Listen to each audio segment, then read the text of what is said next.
Welcome to the Women in Motorsport exhibition here at Coventry Transport Museum. The point of the exhibition is to celebrate everything to do with women in motorsport, past, present, and hopefully inspiring the future generations of next drivers, engineers and designers. This exhibition has been about 5 years in the making, 3 years in the full research. The point of the exhibition is to show that there is so much diversity in role and lots of different ways to get involved in it. And women have been there really from day one, right from the beginning with Bertha Benz, all the way through to W Series and the future generations of drivers that we are featuring today. We feature lots of different women within the exhibition, some of which are very famous names like Pat Lyons, like Sheila Van Dam, and of course Kay, whose car is behind me. But we also feature quite a few names of people that you may not be familiar with, past and present. They're out there doing their thing, being enthusiastic, driving and engineering those vehicles and testing them to their limits. We feature people like Pat Lyons, who is the daughter of Sir William Lyons, who was a very famous rally driver in her own right, and she took it as a personal challenge to race and rally those cars and then feed back all that information to the designers and to the engineers so that the car going onto the market was the best it possibly could. For Kay, she experienced firsthand the danger that although she was really well known for beating some of the best targets and speed record holding down at Brooklands, she also ended her career with a bad accident caused by another driver. And if you look at her car, you can see just how little protection a driver would have. Her car at the time, similar to this one, that's the sister car, had very little protection when it came to accidents. It was state of the art, but in an accident, or if your oil supply decides to rupture on you, you get sprayed with boiling oil in your face and there's very little to protect you, unlike today's modern cars. Over time, what you wear to protect you has changed an awful lot, and we'll have a look at the helmets that have developed over time in a bit.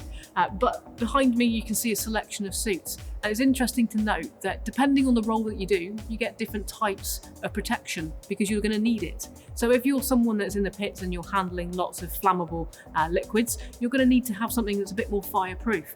If you're a driver, you might need something that's more fire retardant because hopefully they'll get you out before the fire takes over too much.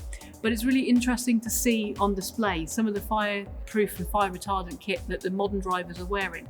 And we're really lucky because Susie Golf has lent us her very famous racing overall, and we can compare that with the overalls from Maxine, who's a volunteer marshal that works on the side of the pits and on the side of the tracks, helping and recovering vehicles. And we've also got on loan as well items from W Series. And really interestingly, in the last few weeks, we've been able to add a really nice set of racing shoes from the Iron Dames racing team as well, custom made in Italy, and they are quite soft and cuddly, but very, very robust. Helmets have definitely changed over the last few years. So if you look at something like the little red bonnet that Jill Scott Thomas would wear, that would give her very little protection. She was a style icon of her time, and we're really pleased that Brooklands have allowed us to borrow that item and bring it up and put it on display for the first time in Coventry. If you compare that to some of the modern helmets that we've got, so we've got a racing helmet from Rebecca Jackson, which is the green one there. You can see that it's an incredibly different kind of helmet from those early versions. And over time, through these cases, you can see how things have evolved from that bonnet type shape to a kind of flying helmet type of style to the pudding basin and then little peaks coming through, which look a little bit more like horse riding or motorcycle helmets, all the way through to the enclosed helmets that we are much more familiar with seeing today on a modern racetrack. We're also really lucky that Brooklands has allowed us to borrow Beatrice Schilling's Gold Star. To get that Gold Star, you have to break the 100-mile-an-hour racetrack record at Brooklands. Beatrice Schilling is one of 3 women that broke that record over the time that Brooklands was open as a racetrack, and we're really lucky to have it here on display because it doesn't ever come out very often. We're also really grateful to Bewley as well, because the National Motor Museum down at Bewley has lent us the use of a lot of their film footage as well. So we've actually got really nice footage of racing happening at Brooklands and in other places that has come from their archive. And we're also really grateful for the Silverstone Interactive Museum as well, because they've lent us our oral histories. So for the first time in Coventry, you can actually see some of the stories that they're recording as part of the more contemporary history of racing in the UK. When you think about motorsports, you often think about the person that sits in that hot seat, that driver, that pilot. However, there's an awful lot of other roles within motorsports that we're featuring within this exhibition. And that could be journalists like Louise and Jenny, who have lent us items.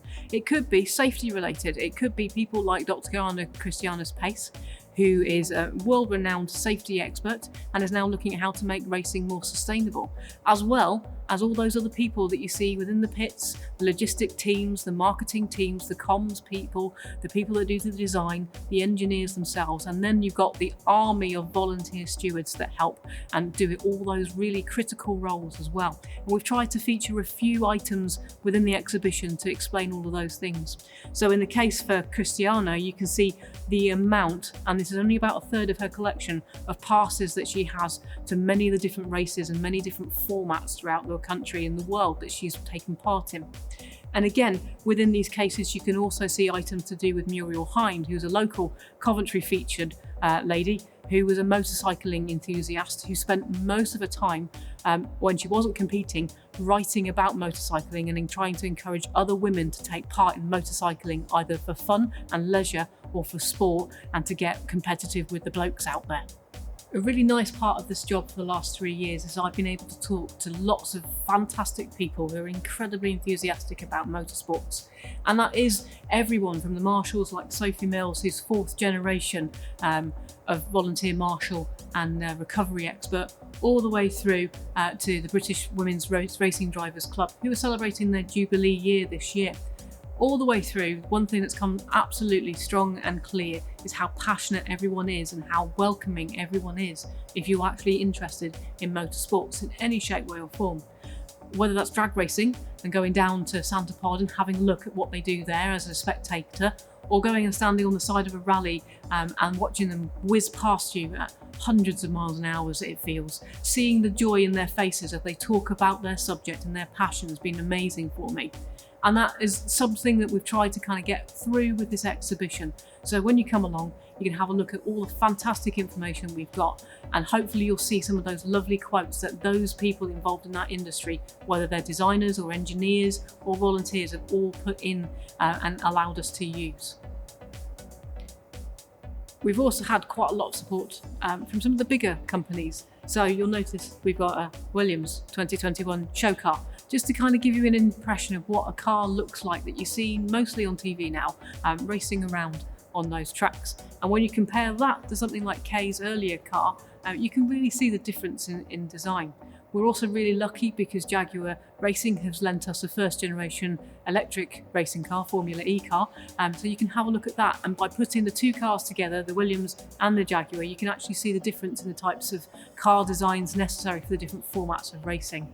This is a really interactive exhibition, so we have lots and lots of things for kids to get involved in and hands-on. So you can try your pit stop skills at changing a wheel at speed. You can design a track of your own course. You can even design your own car up on our big screen and watch it race and see how it will perform in different kind of formats.